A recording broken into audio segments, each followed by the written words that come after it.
午後2時前、八幡市内を流れる木津川に架かる上津屋橋で橋の橋脚が燃えていると通行人から消防に通報がありました。警察と消防によりますと、火はおよそ1時間後に消し止められましたが、橋の南側から数えて10本目の橋脚が焼けたということです。怪我人はいませんでした。上津屋橋は木製で流れ橋と呼ばれていて、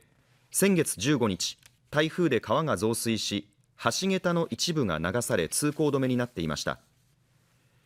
周辺に火の気がないことなどから、警察は何者かが放火した可能性もあるとみて出火原因を調べています。